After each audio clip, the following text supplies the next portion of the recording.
Hi hello ನಮಸ್ತೆ, ನಾನು ನಿಮ್ಮ ಮಂಡ್ಯದ ಹುಡುಗಿ. Welcome back to my YouTube channel.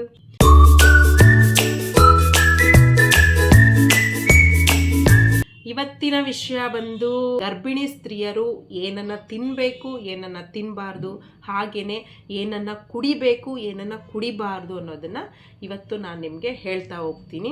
ಪ್ರತಿಯೊಬ್ಬರು ಇದನ್ನು ಫಾಲೋ ಮಾಡಿ. ಹಾಗೆಯೇ ತುಂಬ ಜನ ನನಗೆ ಕಮೆಂಟ್ ಮಾಡ್ತಾ ಇದ್ದೀರಾ, ಮೇಡಮ್ ನಿಮ್ಮ ವಿಡಿಯೋ ಹಾಕಿಲ್ಲ, ತುಂಬ ವೆಯ್ಟ್ ಮಾಡ್ತಾ ಇದ್ದೀವಿ ನಿಮ್ಮ ವಿಡಿಯೋಗಳಿಗೆ ಅಂತ.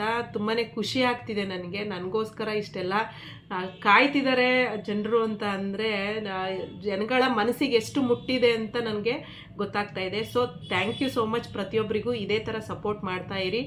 ಪ್ರತಿಯೊಬ್ಬರು ಕಮೆಂಟ್ಸನ್ನು ಹೆಲ್ತ್ ಟಿಪ್ಸ್ ಬಗ್ಗೆ ತುಂಬಾ ಇನ್ಫಾರ್ಮೇಷನ್ ಚೆನ್ನಾಗಿ ಕೊಡ್ತಿದ್ದೀರಾ ಅಂತ ಹಾಕಿದ್ದೀರಾ. ಥ್ಯಾಂಕ್ ಯು ಸೋ ಮಚ್ ನಿಮ್ಮ ಈ ಪ್ರೀತಿ ಮತ್ತು ಸಪೋರ್ಟ್ಗೆ. ಇದೇ ಥರ ನೀವು ಸಪೋರ್ಟ್ ಮಾಡ್ತಾ ಇದ್ರೆ ನನಗೂ ಹೊಸ ಟಿಪ್ಸ್ಗಳನ್ನ ನಿಮ್ಮ ಮುಂದೆ ತಂದು ಇಡಬೇಕು ಅಂತ ನನಗೂ ಅನಿಸುತ್ತೆ. ಸ್ಟಾರ್ಟ್ ಮಾಡೋಣ. ಪ್ರತಿಯೊಬ್ಬ ಗರ್ಭಿಣಿಯರು ನೋಡಬೇಕಾದಂಥ ಒಂದು ಇಂಪಾರ್ಟೆಂಟ್ ಮೆಸೇಜ್ ಇದು.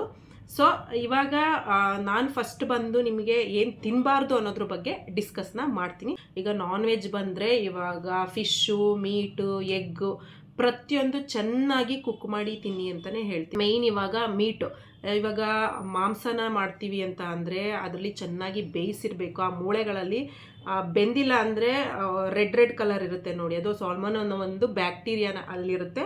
ನಿಮ್ಮ ಮಗುಗೆ ಅದು ಒಂದು ಪ್ರಾಬ್ಲಮ್ನ ಸ್ಟಾರ್ಟ್ ಮಾಡುತ್ತೆ. ಡಯೇರಿಯಾ ಆಗಿರ್ಬೋದು, ನಿಮಗೆ ಸುಸ್ತಾಗ್ಬೋದು, ಅಜೀರ್ಣ ಆಗ್ಬೋದು, ಮತ್ತು ಏನು ಆ ಥರ ಎಲ್ಲ ಪ್ರಾಬ್ಲಮ್ನ ಫೇಸ್ ಮಾಡಬೇಕಾಗುತ್ತೆ.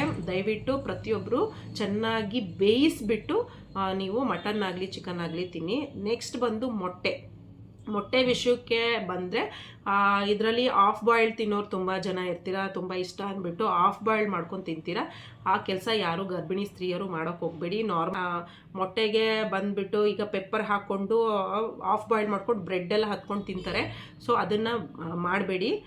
ನೆಕ್ಸ್ಟ್ ಎರಡೂ ಕಡೆ ಚೆನ್ನಾಗಿ ಬೇಯಿಸಬೇಕು. ಎರಡೂ ಕಡೆ ಬೇಯಿಸ್ಬಿಡ್ತೀನಿ. ಬಾಯ್ಲ್ಡ್ ಎಗ್ ತಿನ್ನಿ, ತುಂಬಾ ಒಳ್ಳೆಯದು. ನೀವು ಚೆನ್ನಾಗಿ ಬೇಯಿಸಿರೋಂಥ ಬಾಯ್ಲ್ಡ್ ಎಗ್ನ ತಿನ್ನಿ ಅಂತ ಹೇಳ್ತೀನಿ. ನೆಕ್ಸ್ಟ್ ಬಂದು ಫಿಶ್ ವಿಚಾರಕ್ಕೆ ಬಂತ ಅಂದರೆ ಲೇಕ್ ಫಿಶ್ ತಿನ್ನಿ. ಲೇಕ್ ಫಿಶ್, ಕೆರೆ ಫಿಶ್ ತಿಂದರೆ ತುಂಬಾ ಒಳ್ಳೆಯದು. ಮೀನು ನಿಮ್ಮ ಮಗುವಿನ ಮೆದುಳನ್ನು ಚುರುಕು ಮಾಡುತ್ತೆ. ಮೆದುಳಿನ ಶಕ್ತಿ ನಿಮ್ಮ ಮಗುಗೆ ತುಂಬಾ ಚುರುಕಾಗುತ್ತೆ. ಸೊ ವಾರದಲ್ಲಿ ಒಂದು 3-4 ದಿನನಾದರೂ ಫಿಶ್ನ ತಿನ್ನಿ ಅಂತ ಹೇಳ್ತೀನಿ. ನೆಕ್ಸ್ಟ್ ಬಂದು ಸಿ ಫಿಶ್ ಅಂದರೆ ಸಮುದ್ರದ ಮೀನುಗಳನ್ನ ಅವಾಯ್ಡ್ ಮಾಡಿ. ಸಿ ಫಿಶಲ್ಲಿ ಮರ್ಕ್ಯುರಿ ಕಂಟೆಂಟ್ ಅನ್ನೋದು ಇರುತ್ತೆ, ಅದು ತುಂಬಾ ಕೆಟ್ಟದ್ದು. ಸೊ ನಿಮ್ಮ ಮಗುವಿನ ಮೆದುಳಿನ ಮೇಲೆ ಕೆಟ್ಟ ಪರಿಣಾಮನ ಬೀರುತ್ತೆ. ಸೊ ಅದು ಅವಾಯ್ಡ್ ಮಾಡಿ ಅಂದರೆ ತಿನ್ನಲೇಬೇಡಿ ಅಂತಲ್ಲ, ವಾರಕ್ಕೊಂದ್ಸಲ ತಿನ್ನಿ ಅಂತ ಹೇಳ್ತೀನಿ. ನೆಕ್ಸ್ಟು ಇನ್ನು ಬಂದು ರಾ ವೆಜಿಟೇಬಲ್ಸು. ಈಗ ರಾ ವೆಜಿಟೇಬಲ್ಸ್ ಅಂದರೆ ಕ್ಯಾರೆಟು, ಬೀಟ್ರೋಟು ಅದೆಲ್ಲ ನೀವು ಹಾಗೆಯೇ ತಿನ್ಬೋದು. ಕ್ಯಾರೆಟು, ಬೀಟ್ರೋಟು, ಸೌತೆಕಾಯಿ, ಸ್ವಲ್ಪ 1-2 ಪೀಸು ನವಲಕೋಸು, ಈ ಥರದ್ದು ತಿನ್ಬೋದು. ನೀವು ಹಸಿಯಾಗಿ ತಿನ್ಬೋದು. ತೊಳ್ಕೊಂಡು ಚೆನ್ನಾಗಿ, ನಾನು ಬೀಟ್ರೋಟು ಕ್ಯಾರೆಟಲ್ಲಿ ಅದರಲ್ಲಿ ಕಲ್ಲು ಇರುತ್ತೆ ಒಳಗಡೆ, ಅದನ್ನು ಚೆನ್ನಾಗಿ ಪೀಲ್ ಮಾಡಿಬಿಟ್ಟು ಅದನ್ನು ತಗೊಳ್ಳಿ, ತುಂಬಾ ಒಳ್ಳೆಯದು ಅದು.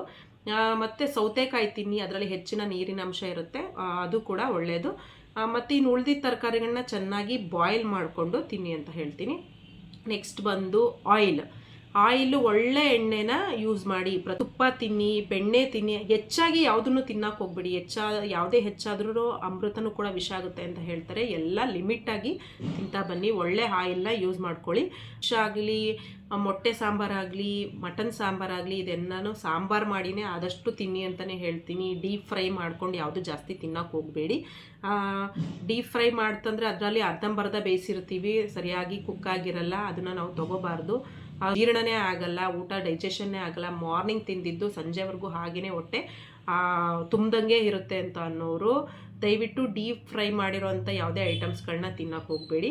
ಅದರಿಂದನೇ ನಿಮಗೆ ಜೀರ್ಣಶಕ್ತಿ ಕಡಿಮೆ ಆಗುತ್ತೆ, ಲೂಸ್ ಮೋಷನ್ ಆಗೋ ಚಾನ್ಸಸ್ ಇರುತ್ತೆ, ಸುಸ್ತಾಗುತ್ತೆ, ಮತ್ತು ನಿಮ್ಮ ಮಗುಗೂ ಕೂಡ ಡೈಜೆಷನ್ ಚೆನ್ನಾಗಾಗಲ್ಲ.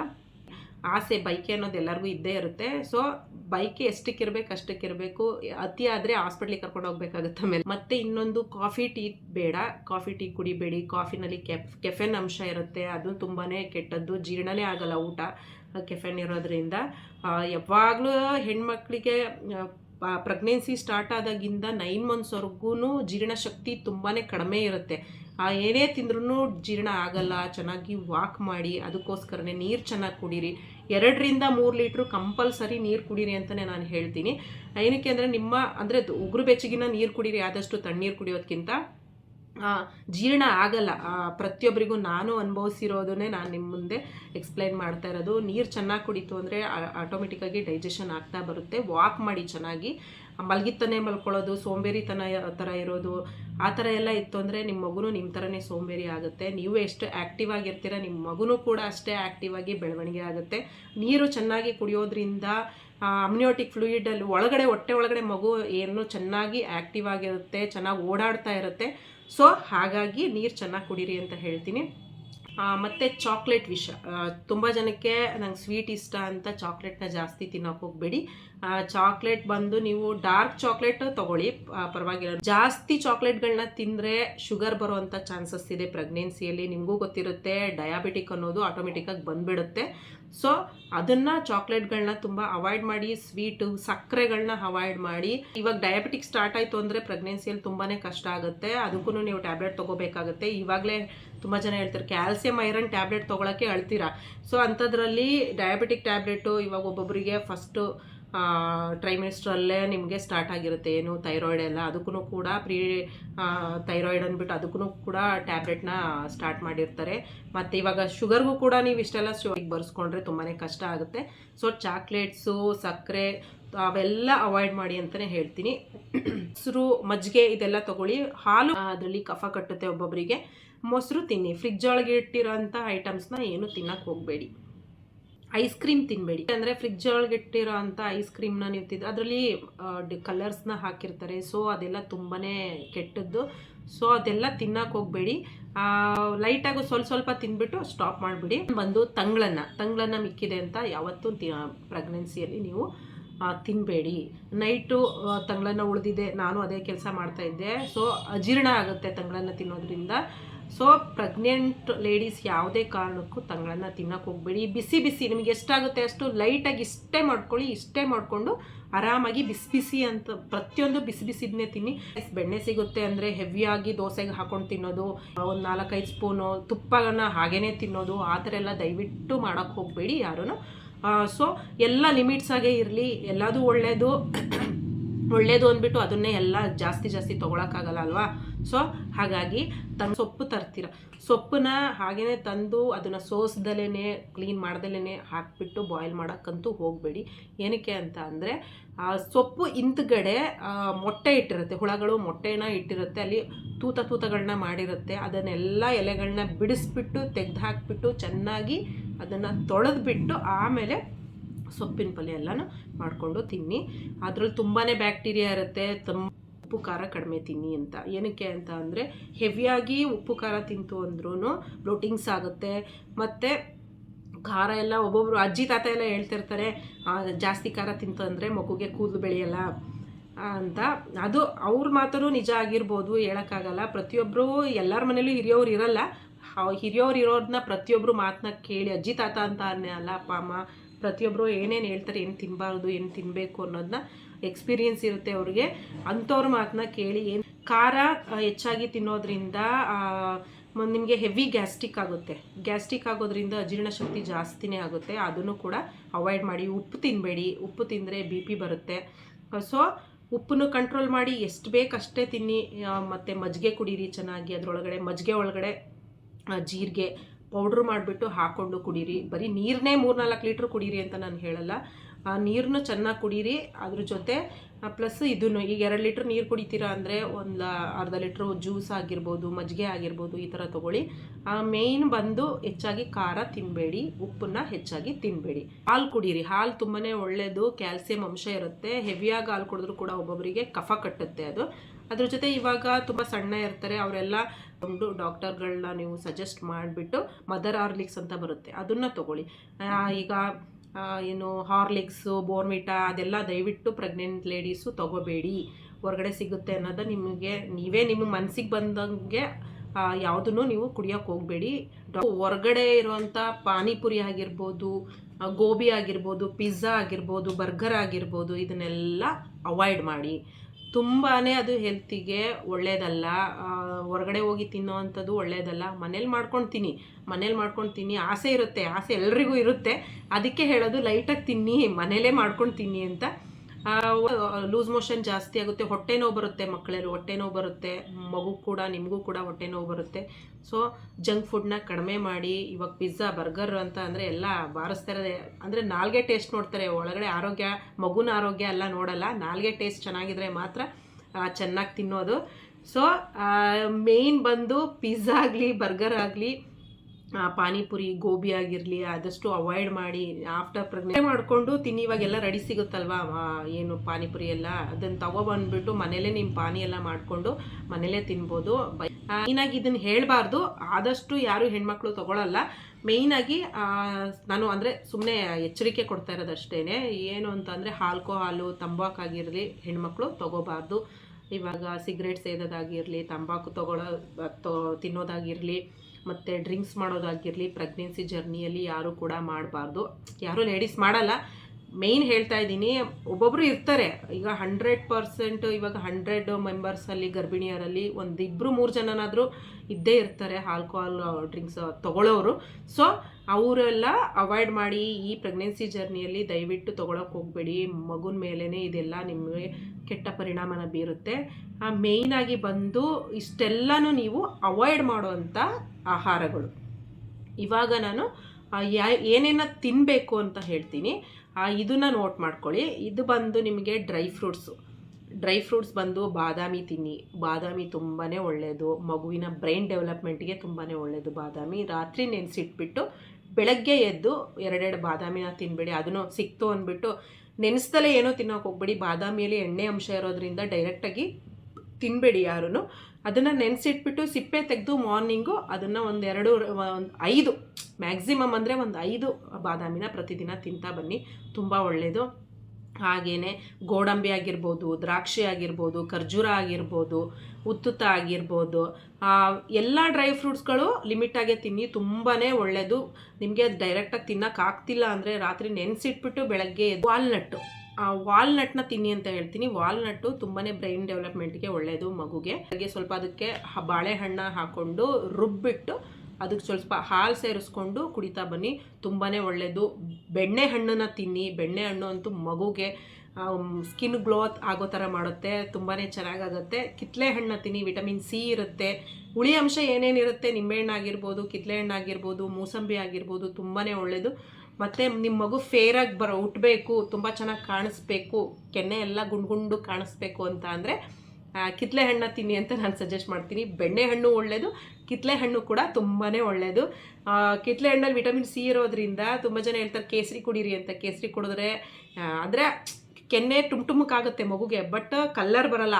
ಹುಟ್ಟಿದಾಗ ಅಷ್ಟೇ ಕಲ್ಲರ್ ಕಾಣಿಸುತ್ತೆ, ಆಮೇಲೆ ಕಪ್ಪಗಾಗ್ತಾ ಹೋಗುತ್ತೆ. ಯಾಕೆಂದರೆ ನನ್ನ ಮಗನ ಎಕ್ಸ್ಪೀರಿಯೆನ್ಸಲ್ಲಿ, ನಾನು 2 ಮಕ್ಕಳು ಎಕ್ಸ್ಪೀರಿಯೆನ್ಸಲ್ಲಿ ನಿಮಗೆ ಹೇಳ್ತಾ ಇರೋದು.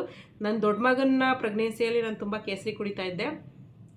ಅವನಿವಾಗಿರೋದು ಕಪ್ಪುಗೇನೆ, ಬಟ್ ನನ್ನ ಇನ್ನೊಬ್ಬ ಮಗ ಚಿಕ್ಕ ಮಗು ಮುದ್ದು ಪ್ರೆಗ್ನೆನ್ಸಿಯಲ್ಲಿ ನಾನು ಕೇಸರಿ ಕುಡ್ದಿಲ್ಲ. ಸೊ ಅವ್ನು ನ್ಯಾಚುರಲಾಗೇ ಇದ್ದಾನೆ, ನನ್ನ ಕಲ್ಲರೇ ಇದ್ದಾನೆ ಅವನು. ಸೊ ಅವನಿಗೆ ಬಂದು ನಾನು ಜಾಸ್ತಿ ಕಿತ್ತಳೆ ಹಣ್ಣುಗಳನ್ನ ತಿಂತಾಯಿದ್ದೆ. ನನಗೆ ಒಬ್ಬರು ಸಜೆಸ್ಟ್ ಮಾಡಿದರು, ಕಿತ್ತಳೆ ಹಣ್ಣು ತಿನ್ನಿ, ಮಗು ಫೇರಾಗಿ ಹುಟ್ಟುತ್ತೆ, ತುಂಬ ಚೆನ್ನಾಗಿ ಕಾಣಿಸುತ್ತೆ, ಕೆನೆ ಎಲ್ಲ ಟುಮ್ಗೆ ಬರುತ್ತೆ, ವೈಟ್ಗೆ ಆಗುತ್ತೆ ಅಂತ. ಸೊ ಹಾಗಾಗಿ ನಾನು ಹೇಳ್ತಾ ಇರೋದು, ತುಂಬ ಚೆನ್ನಾಗಿ ಕಾಣಿಸುತ್ತೆ, ಕೆನ್ನೆನೂ ಅಷ್ಟೇ. ಅವ್ನು ಹುಟ್ಟಿದಾಗಷ್ಟು ನನ್ನ ಫೋಟೋಗಳನ್ನ ಹಾಕ್ತೀನಿ, ಬೇಕಾದರೆ ಒಂದು ನೋಡ್ಬೋದು ನೀವು, ಎಷ್ಟು ಚೆನ್ನಾಗಿದೆ, ಟುಮ್ಕಿದೆ ಕೆನ್ನೆ ಎಲ್ಲ, ವೈಟ್ ಅಷ್ಟೇ ಫೇರ್ ಇದ್ದಾನೆ. ನಾನು ಎಕ್ಸ್ಪೀರಿಯೆನ್ಸ್ ಮೇಲೆ ನಿಮಗೆ ನಾನು ಹೇಳ್ತಾ ಇರೋದು, 2 ಮಕ್ಕಳು ಎಕ್ಸ್ಪೀರಿಯೆನ್ಸ್ ಮೇಲೆ ಹೇಳ್ತಾ ಇರೋದು. ಸೊ ಕಿತ್ತಳೆ ಹಣ್ಣು ತುಂಬಾ ಒಳ್ಳೆಯದು. ತೆಂಗಿನಕಾಯಿ ತಿನ್ನಿ, ಲೈಟಾಗೆಲ್ಲ ಸ್ವಲ್ಪನೇ ತಿನ್ನಿ, ತುಂಬ ಒಳ್ಳೆಯದು. ಕೊಬ್ಬರಿ ತಿನ್ನಿ, ಆದಷ್ಟು ನೀವು ಕೊಬ್ಬರಿ ಎಣ್ಣೆಯಲ್ಲೇ ಏನಾದರೂ ಐಟಮ್ಸ್ ಮಾಡ್ಕೊಂಡು ತಿನ್ನಿ. ಬೇರೆ ಆಯಿಲ್ಗಳಿಗಿಂತ ಕೊಬ್ಬರಿ ಎಣ್ಣೆ ತುಂಬಾ ಒಳ್ಳೆಯದು. ಶೇಂಗಾ ತಿನ್ನಿ, ಕಡಲೆ ಬೀಜ ಅದನ್ನು ಹುರಿದ್ಬಿಟ್ಟು ಚೆನ್ನಾಗಿ ಅದಕ್ಕೆ ಬೆಲ್ಲ ಹಾಕ್ಬಿಟ್ಟು ತಿನ್ನಿ. ಹೆವಿ ತಿನ್ನೋಕೆ ಹೋಗಬೇಡಿ, ಎಲ್ಲ ಲೈಟಾಗಿ ಇರಲಿ. ಕಡಲೆ ಬೀಜ ತುಂಬಾ ಒಳ್ಳೆಯದು. ಆಮೇಲೆ ಹಣ್ಣುಗಳಲ್ಲಿ ಬಂತು ಅಂದರೆ ಪ್ರತಿಯೊಂದು ಹಣ್ಣು ತಿನ್ನಿ. ಇದು ದಾಳಿಂಬೆ ತಿನ್ನಿ.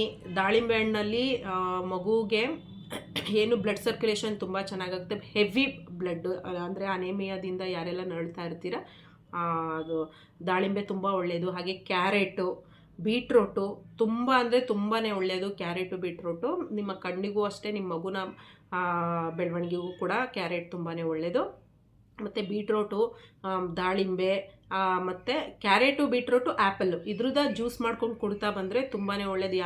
ಯಾರಿಗೆ ತುಂಬ ಅನೇಮಿಯಾ ಅಂದರೆ 9 ಒಳಗಡೆ ಯಾರಿಗೆಲ್ಲ ಬ್ಲಡ್ ಕಡಿಮೆ ಇರುತ್ತೆ, ಸೊ ಅವರು HBನ ನೋಡಿಕೊಂಡು ಲಾಸ್ಟು 9 ಮಂತ್ಸ್ವರೆಗೂ ಫಸ್ಟ್ ಪ್ರೆಗ್ನೆನ್ಸಿಯಿಂದ ತೊಗೋತಾ ಇದ್ದರೆ ತುಂಬಾ ಒಳ್ಳೆಯದು. ವಾರದಲ್ಲಿ 3 ದಿನ 4 ದಿನ ಈ ABC ಜ್ಯೂಸ್ ಅನ್ನೋದನ್ನ ಕುಡೀರಿ.